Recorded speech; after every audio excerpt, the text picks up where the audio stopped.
Oi, pessoal, tudo bom? Eu sou José Carlos Pinto falando com vocês aqui no canal Falando com Ciência sobre aspectos da educação, da ciência e da pesquisa que se faz no Brasil.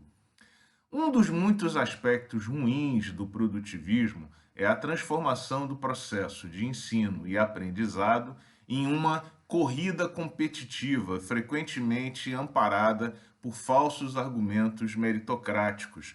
Veja que isso ocorre desde o iniciozinho da trajetória acadêmica, transformando, por exemplo, os processos de seleção numa espécie de ranqueamento de indivíduos baseados em itens de produção em uma planilha Excel, ao invés da aplicação de uma prova, de um outro mecanismo acadêmico que procure avaliar, por exemplo, a aptidão e o conhecimento prévio para a execução daquela atividade. No caso dos cursos de pós-graduação, isso parece não fazer qualquer sentido, porque a produção científica deveria ser o resultado de um bom trabalho de pesquisa e não exatamente um pré-requisito para a execução de um bom trabalho de pesquisa. Além disso, quando falamos em alunos de graduação que estão se candidatando a cursos de pós-graduação, a apresentação de itens de produção fala com frequência mais sobre o grupo em que o estudante estava inserido do que exatamente sobre o próprio estudante, que em geral não tem a maturidade científica para tocar sozinho adiante aquelas atividades. Além disso, as diferenças entre os estudantes que estão se candidatando costumam ser pequenas, de maneira que um paper a mais ou um paper a menos empurra um candidato muitas posições acima ou abaixo desses rankings, sendo, a longo prazo, completamente irrelevantes para a trajetória acadêmica que se inicia naquele momento.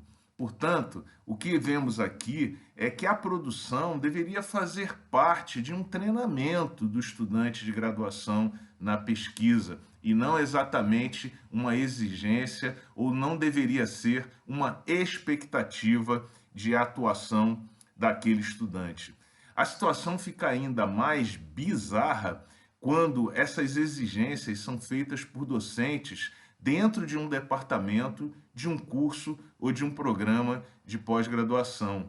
É como se aquele docente em particular se ache superior aos demais, mais merecedor da orientação dos alunos muito produtivos. Ou ainda, é como se aquele docente considerasse que uma parte do alunado daquele curso fosse indigno da sua orientação.